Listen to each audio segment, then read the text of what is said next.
បាទសួស្តីបាទសូមចូលរួមក្បាច់ជាមួយគ្នាសួស្តី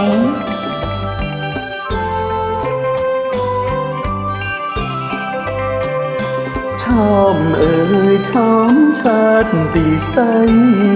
តាអូនឈ្មោះវៃបានជាស្រីល្អម្លឹងក្នុងទ្រូងរៀមស្ទើរប្រេងរលួយរលែងព្រួងតែក្តីស្នេហាអូនណាយសូមអូនមេត្តាប្រាប់រៀមរាឲ្យបានដឹងផងអប្រលឹងបងសូមសាសងឲ្យបងសង្សារមួងអូនដូចជាដួងតារាមិនមែនមកសាជាចិន្តាចុងណាថ្លៃរៀងក្នុងពេលរាត្រីជួយបំភ្លឺលោកីដល់រាស្មីថ្លៃថ្លាកាយអើយបងសែនស្នេហាផ្ញើសង្ខារនឹងដួងតា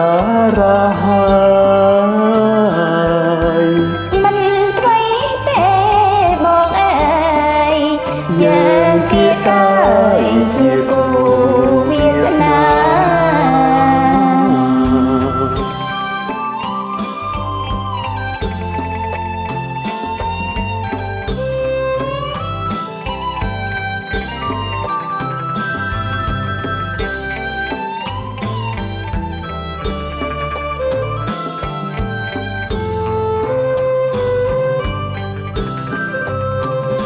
ឆោមអើយឆោមឆាតពីស្អីតាអូនឈ្មោះវៃបានជាស្រីល្អម្លឹងក្នុងទ្រូងរៀមស្ទើរប្រេងរលួយរលែងព្រោះតែក្តីស្នេហាអូនណាយសូមអូនមេត្តាប្រាប់រៀមរាឲ្យបានដឹងផងប្រលឹងបងសូមសាសងឲ្យបងសង្សារឈ្មោះអូនដូចជាដួងតារាមិនមែនមកសាជាចិន្តាចុងណាថ្លៃ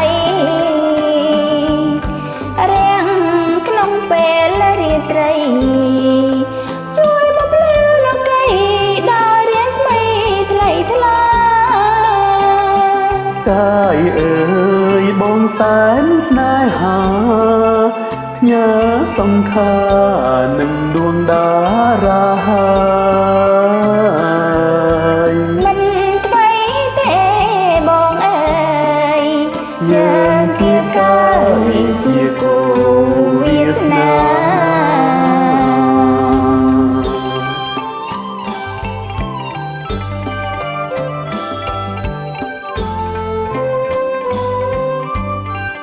បាទសូមអរគុណបាទដែលបានចូលរួមប្រសានជាមួយគ្នាអរគុណដូចគ្នាជួបគ្នាពេលតទៅទៀតណា